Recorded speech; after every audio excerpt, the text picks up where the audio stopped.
and 2 and 1.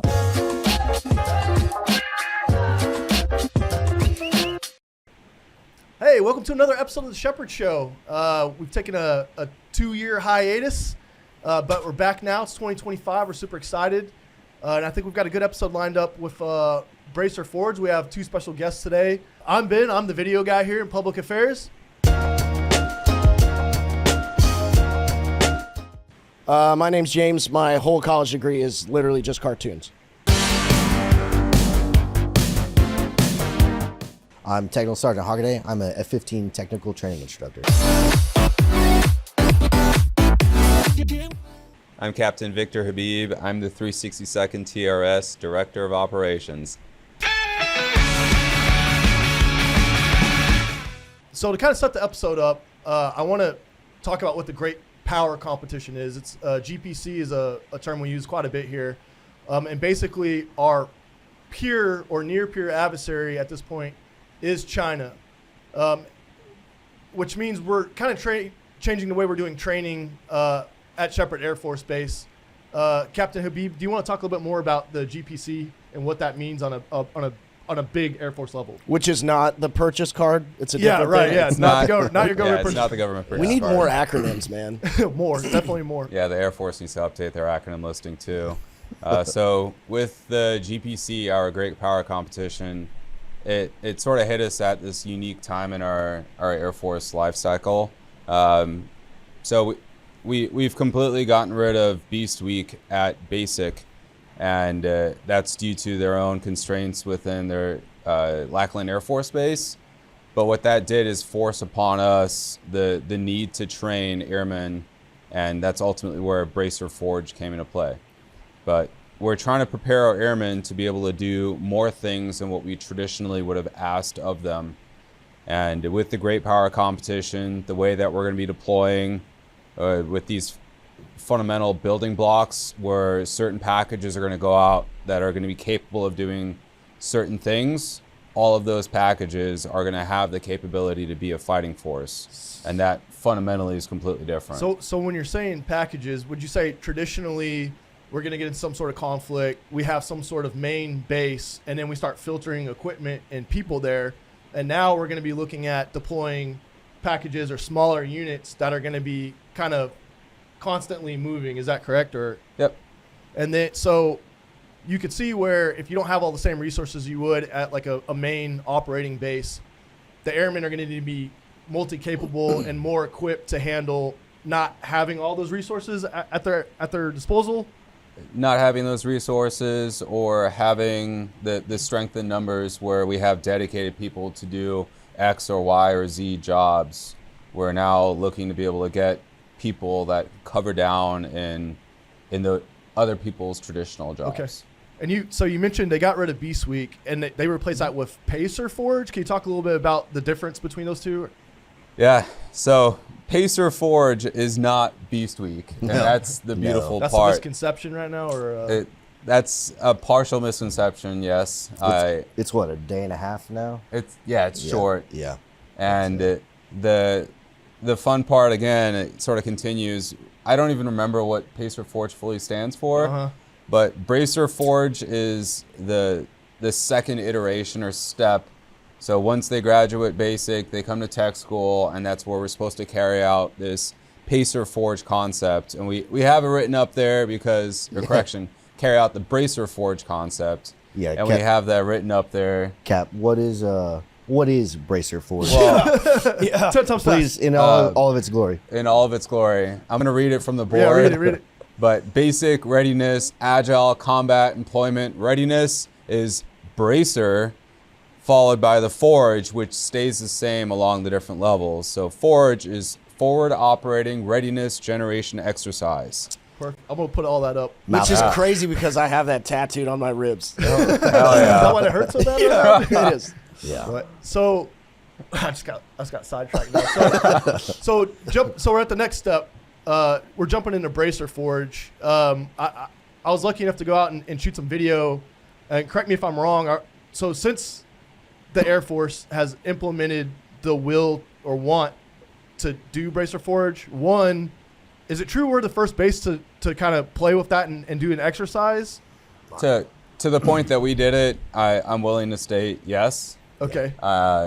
There are other bases and or units that have implemented bracer forge activities, but no one else has set 30 airmen free running around a flat line with getting shot with paintballs and yeah. Like, I think that's like an important thing for like AIT students to realize. Like, I remember, and I'm old, right? I joined the Air Force a long time ago. When you're young, I think you always just like assume that there's like a plan, a fully fleshed out plan. Sometimes you're part of like the plan formation. Like those of you that participated in Bracer Forge, there is no plan. You're helping craft it. We've got the guide. We're writing the plan as you go. we don't have a guide necessarily. We have a guy. Right, a guy. I misunderstood you. We have a guy. His name is Hockaday. We only gave him a couple objectives. Hey, go do. I'm not going to tell you how to do it. Yeah. But, we did all this training earlier in the day. Go forth and the reality conquer. is there might not be somebody there in a combat situation to tell them what those objectives or how to obtain those objectives. But which is another conversation. Before we get into that, I wanted to ask Captain or Sergeant, who directed this? Who said we need to do bracer forge? It needs to be part of training now. It's on you guys. So we got a 2AF, so a numbered Air Force from 2nd Air Force, a task order which called out for us to implement bracer forge into our training day, and the specifics is 2 hours every single month that would come from our traditional physical training hours that we have allocated per month. But that tasking came down prior to me coming to 362nd TRS, and the irony of it too is Sergeant Hockaday, I would like for him to share a little bit of his story, but his story in terms of how he became self-motivated to create this, yes, ironically aligned at like a perfect time zone. Nice. Where we realized that, hey, we need to create this thing, and he already basically had the concept put together, this vision, and it was just as easy as sort of taking falling in, just taking him off and let him run with it. Every once in a while, it lines up where like there's a need, and you don't know that there's a person like in the locker room that's like, oh, like this is all I care about, and they can step into that job, and where like if you weren't in this job right now, maybe this wouldn't be working the way that it is, right? Yeah. Like that's what you're saying. I mean, I'm sure someone would have figured it out. But maybe they wouldn't. Hey, don't be shy. Don't be shy on here. Don't be shy. No, let's hear it. Let's hear that. Let's hear your backstory. Like Captain said, 2nd Air Force shot out a task order to the 82nd Training Wing, and I had just come from Seymour Johnson, where we were doing a lot of MCA stuff. What's MCA stuff for the people that don't know that? MCA is multi-cable airman. So okay, me traditionally, I'm a crew chief, launching jets. High five, crew chiefs unite. I mean, Navy, but the same. But as a crew chief, just going out doing stuff outside of the way we traditionally have done it over the past 20 years.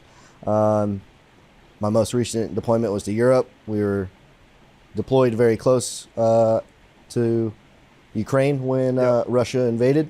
So that was an interesting time, and definitely would have tested our abilities had we been drawn into that conflict. But came here, 2nd Air Force put out that task order, and there was a lot of people involved with trying to push it along, and a lot of great people were putting a lot of great work in to try and get something done.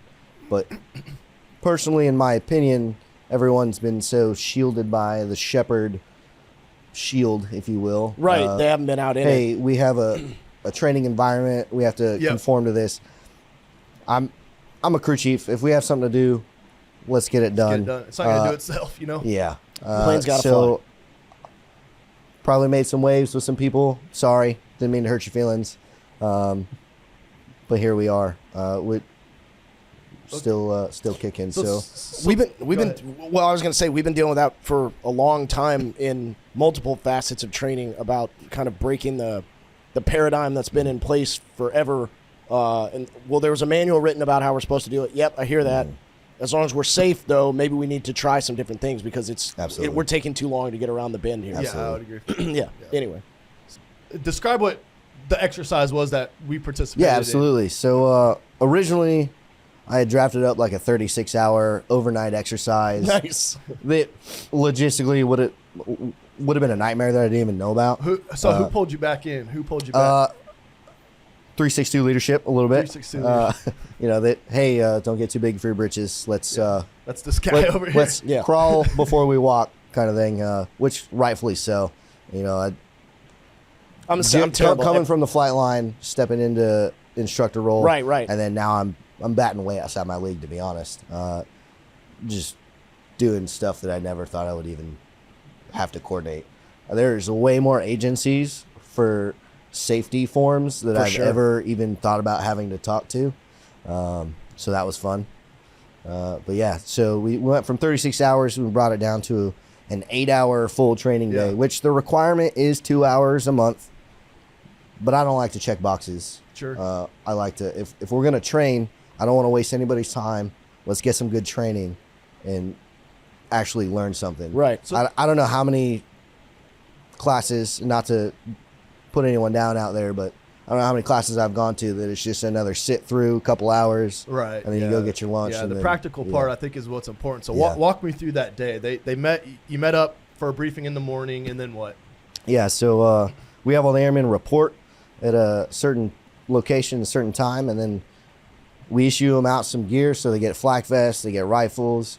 We have medics on each of the fire teams, so they get some Everybody some gets a IFACs. tourniquet? Yeah, so everyone gets a tourniquet, they get an IFAC, but our medics, they get a collapsible litter and a bigger IFAC so they can take care of more personnel. And then we got some radios. Thanks, Elmar, for hooking that Shout up. out. Yeah. Shout out. So they're getting all kinds of equipment that they maybe have touched in basic training, which they'll probably touch in their future career. Just getting them that exposure and reps with it, because that's the biggest thing about Bracer Forge exercise that we're doing, is getting some reps in. Right, trying to get some of that muscle memory programmed. Right. So reps. So we're practicing with tourniquets. We're practicing shooting move. We're practicing communication. Yes. So I kind of skirted around the question there a little you're bit. But yeah, in the morning we get them equipment issued, and then we roll straight into some medical training. So putting tourniquets on the right way when it hurts to stand up, not just put it on, twist it a couple times. Okay, you And got quickly. it. Here's the video. Like I want to see him screaming in pain and agony. And a lot of them, you're doing the countdown. You're dead, you're dead, you're Yep, dead. absolutely. And then, well, I say all that, and I'm kind of like, all right, in my head, I'm out there videoing it, and I'm like, well, we should really be focused on like the right way, right? Yeah. The time is obviously very important. Yeah. But they were given the opportunity later on when they do their main exercise, and actually rewarded for correctly doing something versus the time aspect of it. So yeah, it came into play later, whether they did it right or not. But shoot, at least 20, 30 times they're putting tourniquet on and off. Yeah, I would say different limbs and appendages. Different body positions. Yeah. Under different Buddy on carries. their teammates. They were getting practice with it, that should they have to use it in the future, they should hopefully remember, like, hey, I've done this before. It needs to go on this way and quickly. Whereas when we handed them the tourniquet, they're like, I think I remember what this is. So talk about in the afternoon then. So we have the training part in the morning, and then in the afternoon they're given an objective. And the way I kind of want to set that up to go back to the GPC and the new way we're going to deploy is, you might be an aircraft maintainer, and that's your main job. But if you're in a smaller unit, you don't have the same resources you would, and some sort of scenario pops up where now you have to be a defender or a medic. They need to be able to do that. So can you talk about the afternoon and what happened? That's kind of the jam everywhere else, right? Like all the other branches, basically, right? They're specialists, right? They're yeah, not. so Air Force, it's built into the name of our job is AFSC, right? Air Force Specialty Code. And that's, for the past 20 years, I'm a crew chief. I do this, this, and this. Yes. That's a avionics dude. they do this and that, and Right. that's it. There's no. I'm just gonna throw us out here. I just want to say the Navy's been doing this. That's what I'm saying. Like the other break, because Ben talks about that all the time. All the way back to Yeah. like. But the right Navy's time training. still second greatest Air Force. Okay, yeah. I mean, They're the you land on an original. aircraft carrier, bro. We can do this all day, dude. You're outnumbered. I mean, we're learning a lot from each other too. Yeah. That's Yeah. the best part is Yeah. the warrant officer program, the way that we're also looking to sort of change how we've traditionally done things because we know it's not going to work. Yeah, right. And the same thing on the Navy side, their carrier strike groups for the first time ever, they're now splitting it up. So it is across the entire DoD. We're all being forced to do the painful and different things. Yeah. Yeah, my brother's Joint operations. Yeah. my brother's Army, and some of the things that he's been talking about over the last probably 5 years, where I've seen since I've been in a long time ago. Because the way the pipeline used to work, right, was you went to basic training. That was 6 weeks long. You went to tech school, however long that was. Then you get to your base, OJT. You're not really spun up doing your job until you've been in the Air Force over a year a lot of the time. And we just cannot play ball like that anymore. Right. Nope. And the other branches are having to adjust fire as well. So, Yeah. so anyway, afternoon. What happens in the afternoon? Yeah.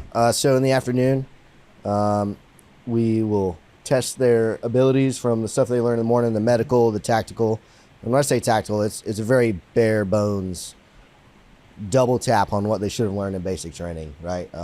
Their basic shoot, move, communicate stuff. Are they carrying M4s? Are they carrying plastic guns? What are we doing They're- out there? Technically, it's an M16A4 or something. Gotcha. It's a blue trainer gun Gotcha, with a gotcha. 20-inch barrel. Real weight. Yeah, yeah. Nothing in current use, but it's the weight that matters. Yeah, yeah. And then just basic AR-15 M4 platform manipulation. Right. Looking at you, Lackland. We should do a little bit more about weapons manipulation. Sorry. Shots fired. Shots Yeah. fired. Well, maybe that's something and you can. and that's not just Lackland. That's Air Force as a whole. Air Force is traditionally, we qualify people, we don't train people. Right, for sure. And that's something that we should probably Yep. work on, and it's something that we're working on in 362. Yeah, the whole time I was in, I mean, depending on what your job was, and I was in munitions and a courier, so I got more weapons training than the average Joe, but I still only shot once a year. Yeah. And That's not enough. in my opinion, that's a problem. Like, Yep. I understand we're not the Army, we're not going to the range all the time, but if we're going to be effective and ask more of airmen to be multi-capable, mission-ready, whatever we're calling it, whatever acronym we're Right, using yeah. these days, We do love acronyms. you know, they need to understand how to use that weapon and employ it effectively if they're going to be successful. Yeah, agreed. And, The beautiful part too is we're right at the transition where instead of us doing our traditional tests where like in our regular schoolhouse where it's A, B, and C, 50 or however many question tests, we're having them do competency-based tests. Yes. And that's sort of the saving grace for Sergeant Hockaday's game plan, where he wanted this longer exercise. The actual Bracer Forge event, he wanted it to be longer. And through our different iterations where we're talking it through, we realized that the afternoon or the second part of this day is going to be their competency base. It's a capstone. It's you've Right. learned all of these things, now apply it. Now apply it. Right. Yep. Yep. yeah, and then, hopefully down the road that we can spend a little more time training, maybe break it up into 2 days. They spend a full 8 hours of training, and then we hit them with 8 hours of competency Right, based. right. Yeah. I mean, essentially what we did is we trained them, deployed them, and then all within 8 hours. Let them go and let them Yeah. go. Yeah. So I think that's an important thing to talk about for a second too, is that you can as a younger person in the force and you're looking at an issue that you have the solution to, understanding that your solution that you're only going to get to apply a portion of that right now, and you have to be patient because it takes a second, sometimes a lot longer than we want, and we're trying to get better at that as a whole. And you may have to adjust your plan a little bit to still encapsulate the entire thing, to not for younger folks that do have a great idea on how to fix something, not get what's the word I'm looking for there? Like unmotivated, I guess. Yeah. And let it kind of kill your spirit, because that sucks when you are like, well, here's how we fix this, and leadership comes in and says, well, there's 8 things you didn't think about, Sergeant Hockaday, so we have to. We talked about that already. Oh yeah, that is one thing that persistence is key. Yeah, it's a marathon, not a sprint. Yeah, absolutely. It takes a you're going to get told no a lot for all you young airmen. Find a way around it. Yep. I'm a pretty persistent guy. So I can't remember. That's why I'm married. It was either it might That's have why I'm been divorced. General Drew, or it might have been CQ General Brown. They said something along those lines. They're basically, if I'm at a command for 2 years, I've got a list of things I want to accomplish. It's more than likely, whether that's resources or time or whatever the thing may be, I'm not going to get them all done. But if I could focus on one thing and say that I killed and got this one thing done in my 2 years, and it was a successful That was tour. true. Right. Yeah. And you lay the groundwork sure. for the next guy a lot of times, Yeah. or gal. Let's transition a little bit, since we're kind of already talking about. We're talking about bureaucracy. I wanted to touch on, and we can come back to all, like, if we need to revisit stuff. But like, I want to talk about leadership and bureaucracy, and also competency-based learning. So, from a bureaucracy standpoint, as far as China is concerned, they have a leader. They say task XYZ needs to be done, and then it goes and gets done. There's no thought about it. They're robots. They go and get it done. And from a logistical standpoint, that's very efficient. Yeah. From an overall big picture standpoint, why do we have the advantage as far as leadership and empowering our airmen and our NCOs to make decisions in a deployable environment? The best example is Russia. Let's look at a communist country trying to fight a war at basically their side door, and how it's working out for them in terms of their communication, in terms of their morale, where their troops don't want to do these things that they're being told to do because they're getting this intent, or not even intent, a direct order to do something that's borderline non-feasible, and it just doesn't work. No. And at our level, if we bring up something and we give an intent of this is what we would like to have done, and we let you figure out the how, and then communicate back to us with this is how we would like to get that mission or that problem set taken care of. That is the unique part of our country, our democracy, the way that the communication flows both ways, and like how we eventually settle with this idea. Like Sergeant Hockaday is the face behind Bracer Forge, through bureaucracy and through leadership. Nice. That's awful nice of. Yeah, I'll give it to him. Yeah. His face is better off than most. So. You will receive no extra pay. Except that one guy on YouTube. Appreciate Except you that one much. guy on YouTube. We know who you are. Yeah, it's the beard that does it. But I think, to your point too, Captain, is flexibility in the military is only effective if the people at the bottom can flex. If an order comes down and something happens and there's rigidity, it's going to break at the bottom, right? But if the people at the bottom, so your younger airmen, your NCOs, if they have the authority or empowerment, if you want to call it that these days, to make a decision and change the how, they can still get the job done. It's just done a little bit differently.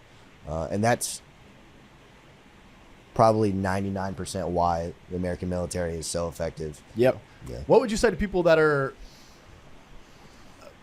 they think that we should continue to be specialists and not go into a more generalist direction? What would you say to people that are maybe weary about?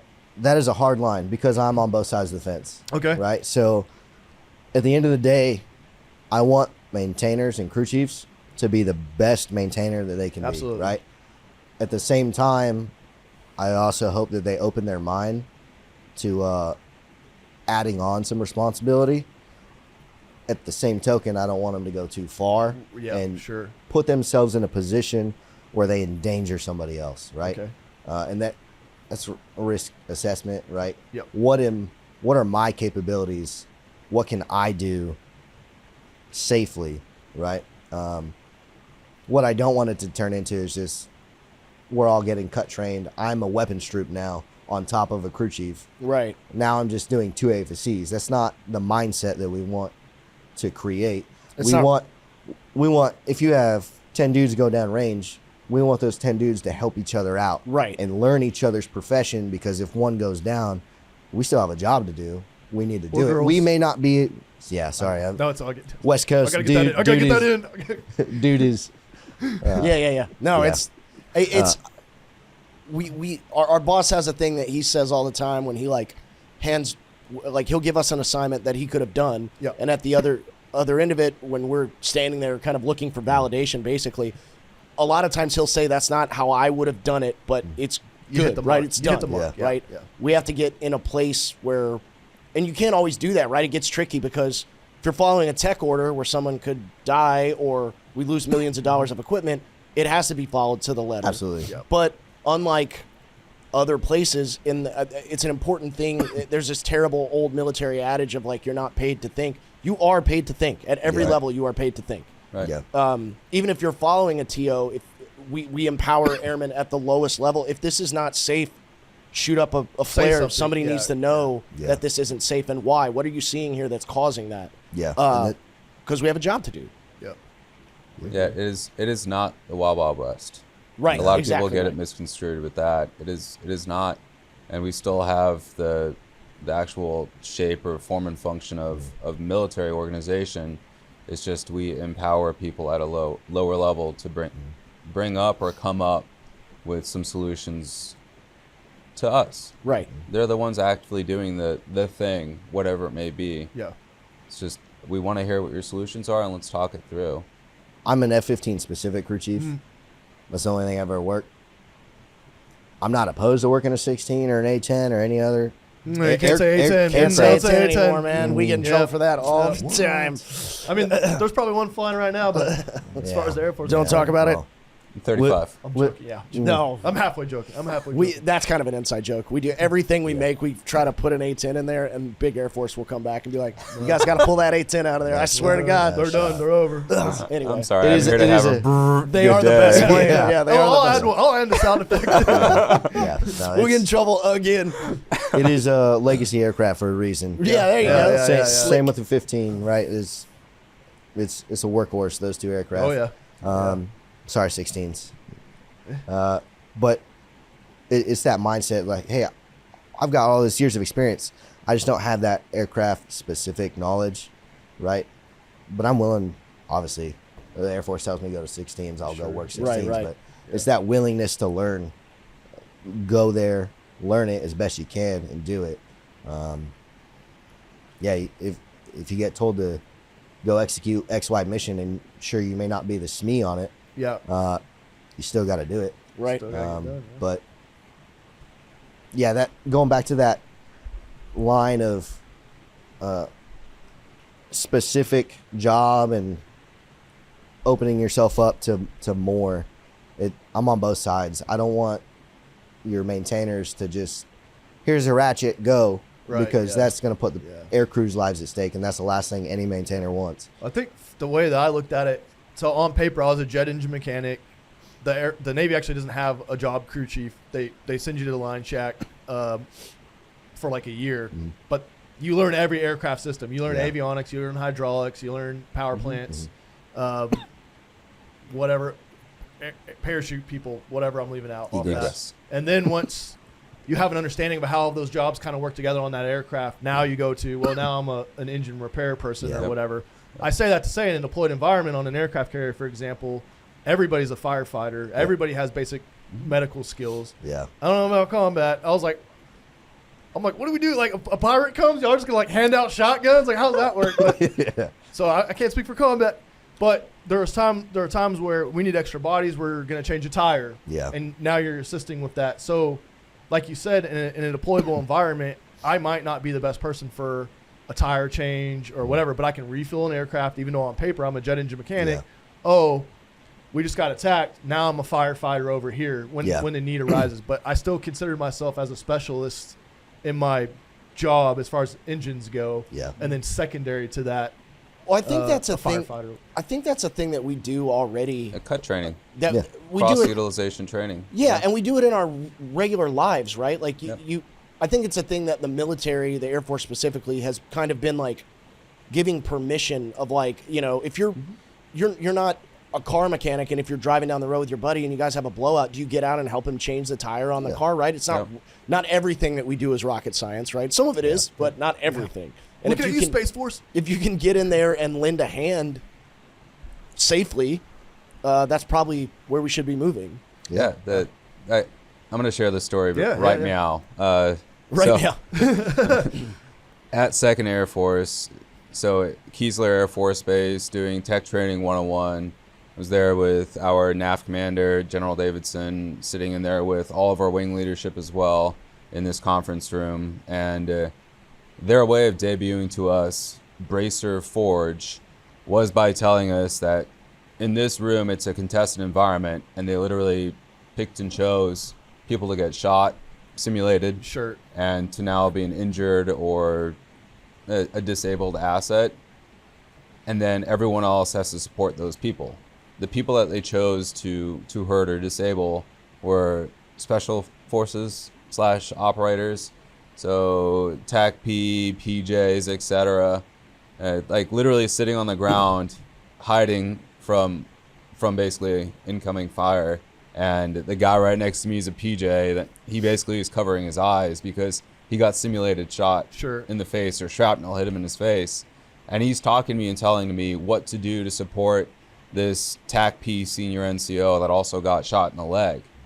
Like, that is what we're asking out of our airmen when we're talking about this kind of training. Yeah. We're giving them the B is the basic training level, but with someone else that is experienced, same thing like you replacing that tire, they can coach you through it and help you throughout whatever it is that's going on. For sure. Yeah. And that kind of is exactly getting to the point of when I was at Seymour Johnson, there was a 2-week MCA course where they took maintainers and everybody else, radios, dental, medical, security forces, your team, if you will. Right, yep. You spent 1 week learning all this other stuff, and then 1 week on airframe stuff, which, unbeknownst to me, that they were expecting us to teach everybody else what to do. We're like, oh, we're teaching this side? I didn't know that. Okay. Yeah. You're an instructor now, though. You got it right. Yeah. But maintainers as a whole, objectively, are the Air Force's largest ground force, right? And I know I ruffled some feathers saying that everybody's a rifleman, or every maintainer is a rifleman, or could be. No, we're not going to be the Army and storming Normandy or whatever. Right. But if we get deployed out in a small group, maintainers are going to be pulling security. Yep. You know, we're going to take over this highway to do some integrated combat turns. A couple airplanes are going to land. We're going to take that building over. We need to know how to effectively secure that building. You know, if someone's never held a rifle before, That's if they're trying to run through a door with a 16-inch barrel, chances are they're going to catch the door frame and clothesline themselves, and then everybody behind them in the stack. Yep. And if there's hostiles in that building, game over. It's game over. Yep. Right. Yeah. It's the simple stuff that gets you, right? Like, it's never the, I mean, sometimes I guess it is, but it's not the Hollywood fanfare. It's the simple mistake that gets you in a really tight situation when it's real. Those are all intentional things that we're looking into, but the unintentional things like the camaraderie is huge. So throughout basic, a lot of the people go through without experiencing what we would call like a more intense environment, which is what we're giving them. Right. And we're forcing them to solve problems at their level. They are here at tech school completely unknown of what they're about to engage in. Yeah. We let them know it's going to be intense. They actually do the thing, and then afterwards they're like, we are all better friends. Yeah, of course. And I noticed that throughout the day when I was out there. How, you know, there is some laughing and stuff. You know, I'm like, okay, you're putting a turn. You like, you need to learn how to do that. That's important, right? But when it came time for business, they did step up. How do you think they did overall on that exercise? So obviously there's room to grow on Sure. on Sure. both. It was their first time. It was their first time. Yeah. First time for them, yeah. Yeah. They did pretty good. Yeah. And I think a lot of it, my own preconceptions of the generation that was going through that, they kind of busted my preconceived thoughts about Broke their down your paradigm. yeah a little bit. Yeah. Back in my day. They did pretty good. Something that I learned that I didn't think. Something that I learned was the generation now that's joining, the younger generation. I don't know what number letter we're on nowadays. We're at Z I don't either. now, I think. Doesn't Yeah. matter. While they may not say it, they're joining the military to be in the military. They want to do military things. They want to be challenged. Right. Yes, they want to know why. And I think that kind of leads into some stuff with the Great Power competition. I joined the military because of 9/11. Yeah. I waited 11 years to do my part for 9/11, right? The airmen nowadays don't have that. And I think if a peer force gives them the why to fight, they're going to realize that the American Spirit military, is- yeah. American spirit is still there. Yeah. Like a lot of people joke that the generations nowadays are soft and weak. Personally, I think it's us being soft on them. I think they can handle a lot more than I agree with that, than too. they're challenged to, and I think that's where a lot of that head clashing. I'm glad comes in. you said that, and maybe this will make the cut, maybe it won't, because it starts getting a little.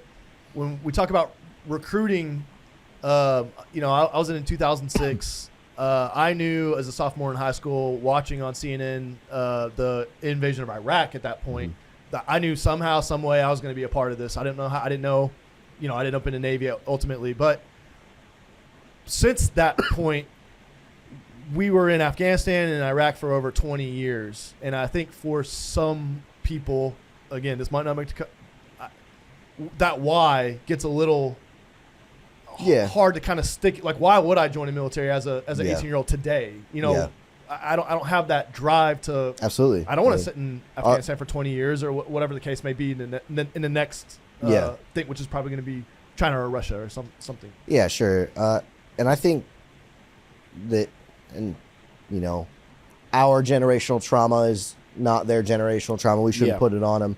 But their mindset, if they get pushed into a conflict, they're going to have that spirit to fight, just like we did with 9/11 and all of that. Yeah. Granted, as time went on, the why we were there might have changed, but for 20 years, we kicked some butt. The thing that I have 4 sons, varying ages from 21 down to 14. But the thing that I always talk about is that, if you find yourself saying something in terms of like, everything's going to hell in a handbasket, you're probably just getting old, right? Because everyone thinks that. So if you're saying that a lot in the service, you're probably getting near the end of your service, whatever. If none of it makes sense to you, not that we still don't want you or need your skill set, whatever. But the thing that I see in this current generation is they're so quick to rally around each other. Like, you kind of had to you really had to earn that in my day, and it wasn't always a healthy. It was kind of toxic. They're so quick to like support each other and unify. That's always the thing that surprises me the most. They kind of start out on the same team where there's thousands of movies in Hollywood, old military movies, where you kind of got to be invited onto the team that you're already on. The current generation doesn't seem to be bringing much of that with them. It seems like they don't subscribe to, like, back in the day, crew chiefs would make fun of like specialists, etc. Right. Nonners. But we would make fun of just the other shops that arguably, air quotes, don't work as hard as us, Right, etc. right, yeah. And that same thing, especially here in the tech training, I'm sure it gets carried over to the students through the instructors. The last Bracer Forge that we did, most people don't know this, but we had 365 TRS embedded with us. Those are all specialists. And they were all perfectly melded together. Yeah. It's not like we kept 365 together. We spread them out evenly across the different flights. Yeah. And it was seamless. Right. Yeah. All on the same team, man. Yeah, Yeah. it seemed like they didn't care. Yeah. And I don't think they do. I think it just, sibling rivalry, you're going to play and joke with your sibling, but Sure. if someone comes and picks on them, Exactly. hey, right. we're on the same team, we're going to go Yeah. jack that You're dude like, up. I can pick on them, but you can't pick on them. Right. Exactly. And I think friends. that permeates throughout the military. Maintenance is going to pick on each other all day, every day. But as soon as someone outside is picking on them, they're going to rally together. Same thing. Air Force is going to pick on the Army and For sure. so on and Yeah, so forth. sure. And then, So do you think, bigger picture, this is all pretty new stuff. What do you think an actual timeline of this is going to be a regular thing? This is going to be the same scenarios? Are the scenarios going to change? What does that look like for Sheppard Air Force Base in the future with Bracer Forge? well, right now, I think we're hitting it quarterly for the exercise. I think maybe down the road we'll do it a little more often as it grows. But I'm not the one calling the shots. I just run it when I say. Would you say, based off of the exercise you've done, have you gotten any feedback from that? Are you guys getting the resources you need and the support that you need to keep moving forward? Absolutely. So, 362 leadership, Major Hopkinson and Captain over here have gone out of their way to fund it within 362. Granted, the wing is doing some Bracer Forge stuff on their own, and all the other squadrons are doing their own thing, but 362 has definitely been pushing for us to do it how we want to do it because we think it's the best and most effective way. Going back to here's how do you Absolutely. want to do it? You tell us. Absolutely. Yeah. And when they pushed out that task order, hey, do something what you think is best, Right. and they really left it up to our interpretation. And I think that's where a lot of stalling happened. Sure. I agree with you, because man. this was almost a year and a half ago Mhm. when they pushed it out. We talk about that a lot. About like I Too many chiefs, not enough Indians. exactly right. Yeah. And sometimes leadership is the problem, right? Everybody would agree with that. But a lot of times leadership is just looking for an answer from you. Give them an answer and let them support you. Sure. But we get kind of programmed of like, well, tell me exactly what you want me. Yeah. Well, we don't know. We're making this also. What do you need? Yeah. How do you need us to support you? Yeah, and Yeah, I agree with that's been a interesting thing too, because I see an AIT, I see it an airman. I don't see a student, if that makes sense. Right. I don't treat them any different just because they're in training. And if I can do a 10, 12-hour day, they can do a 10, 12-hour 100%. day. Sure. But crossing those barriers at Sheppard of, hey, they're a student, they're in a protected status. Sure, we don't want to jeopardize any of their training, but if they need to struggle a little bit to learn, Once a quarter. let them Yeah, struggle, once a quarter. right? Right. That- I know what you're saying. That's where you do a lot of your learning and internalizing and building a mindset. If you tell someone, hey, have this mindset, okay. Yeah, right. Right. Yep. But if you challenge someone, that's how you build a mindset. I agree. And that's what we're trying to do is challenge the Application. airmen Yep. with technical application of skills. Good And stress. Hopefully, yeah, good stress. We're not trying to trauma bond. We're not trying to haze any kind of stuff like that. But Yeah, if we can make you sweat and be tired at the end of the day, I know how it was. Yeah. Golly. Yeah. What do we have to do? A quarter of a mile? And I was like, oh man. I remember you I'm coming back done, like, man. I'm in bad Yeah. shape, man. The Yeah. note, though, on the stress, and also to give Sergeant Hockaday and his team the credit, the kind of things that they considered. It's like when I got in brief to what is Bracer Forge prior to our first event, that was literally my first week at 362. Oh wow. Yeah. Right through the gate. yeah, Started talking about emotional support. They already had MFLAC chaplain. Chaplain's in the room, like Right. standing in the corner. I'm like, oh, hey. That's all Yeah. part of. Did we talk about airmanship? We have an Airmanship 200, 200 but that's also part of that, ties right?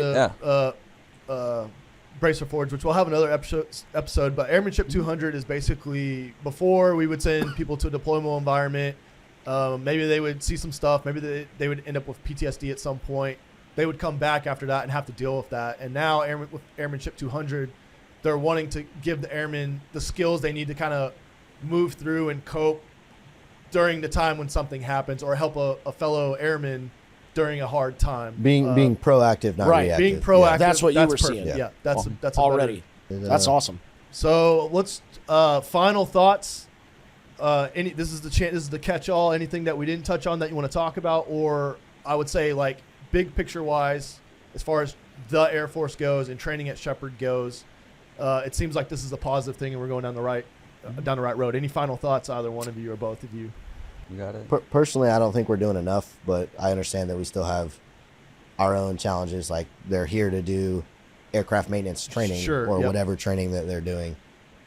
We can't keep them much longer, right? So we have to kind of bake it in somehow and do all of that training alongside. It's hard. We have growing pains. We're trying to figure it out, but I think we are on the right trajectory. Do you have, like, I always like to play this game a little bit, but like if you could do whatever you wanted, right? Like king for a day kind of thing. Do you have a solution for any of the stuff that you're like running into? Solution? Or a basic idea of what? I mean, perfect world, we'd give them a full week of it, right? And that's what they focus on after their technical training. Sure. Right? But that's down the road. That's maybe not impossible. No, right? I don't think it's impossible. You're going to finish tech school and then do a week of bracer forge stuff before you go to your first base. Yeah, I think what you're saying. That would be almost giving them a mini TDY or like exercise. red flag or something a little bit. The red flag's purpose is to train pilots in a combat environment so that their survivability is more. Right. Why can't we do it with I ground agree. troops? Yeah, sure. Very cool. I guess, that's kind of a good way to put it. I think overall, the generation that's coming up is ready to fight. They just don't have a reason to fight. And I know that's hard for a lot of like middle and higher leadership to kind of give them that why to fight. But if an outside peer gives them that why, I think they're gonna find out real quick that we're still here. Yeah. We're still ready to fight. So Good. I think it's what Makes me feel my good. my final thought is. Running those couple exercises definitely changed my perception about the younger generation. They join to fight, whether they say it or not. They want to be here. Yeah, they want to be here. They want to do the military stuff. They want to carry rifles. And to kind of touch on how we've been deployed for the last 20 years, aircraft maintenance world, you go to a base with 300 people, whatever, how big your unit is. You don't have weapons because everything's handled by base security or armies there with air defense, stuff like that. Going forward, we can't have that big of a target, so everything's going to condense down and we're going to be left to our own devices. I was told by a SEER guy before we deployed in our Europe trip, if you will, no one's coming to rescue you. You are on your own to make it back to friendly territory, which was kind of a shock, a wake-up call. Like, oh yeah, it's not the good old days of never leave an airman behind. PJs, they're coming to rescue you. Sorry if maybe they're not. If this operation gets compromised, it's going to be on us. And if we're not trained and ready, we need to get there to be successful. And not that we're going to leave people behind, but it's going to be on that small team to get everybody out. Yeah. So that's my thoughts on it. Yeah. Captain? Got a lot of thoughts. If I could channel them down. Most of them good, right? All of them are, I mean, for the most part, yes. But channeling it down, there's a lot of effort right now towards changing the Air Force from CQ Brown with the whole ACOL, accelerating, change, or losing. Yes. Yeah. We, as an entire Air Force, has been pushing that. Hence why he's now Joint Chief of Staff. Like, he's up there. Keep pushing forward on your changes, and you'd be surprised to see what your leadership team would be willing to do to support you. Yeah. Very surprised. And for the first time in my career since commissioning and coming here to Sheppard, I've never met squadron commanders, group commanders, wing commanders that are so open to listening to what we think we need to do and why. And it seems to be working out pretty well. Yeah, I mean, again, from an old guy perspective, I can tell you that I talked to Ben about this a lot. I know it feels like stuff is moving slow sometimes when you're the one doing it, but since I joined in 99 and got out in 07, it is moving faster now than I have ever seen it. From the time somebody's like, hey, this is broken or this is a problem, here's my suggested solution, let's rally and try to solve this problem. Yeah. From that conversation to you're actually seeing things is light years faster than it was even 5 years ago. Right. So Adapt or die, right? exactly So right. it kind of going back to what you said is, and touching on you, people getting told no, not trying to shoot any flares, but if you're the kind of leader that, no, that's how we've always done it, in my opinion, that's how you're going to get people killed. Yeah, you're standing in the way. If you're not always looking for the better way to do it, or shutting those people down that are looking for the better way to do it, you're wrong, and you should probably reevaluate yourself. Ooh, Because strong words. Yeah, no, it is. It's true. what are you gonna do? Fire me? Yeah. But, like the way our relationship works out, and a lot of other project officers or project leads in our squadron is, whenever he would get told no, that would be me now kicking into high gear Yep. and rolling in That's or what it should calling be, in. right? Yep. And Why no? Why? Yeah. Yeah. And it's amazing how simple it is to help people like Sergeant Hockaday be able to get these projects to, within 4 months, we're running around Sheppard.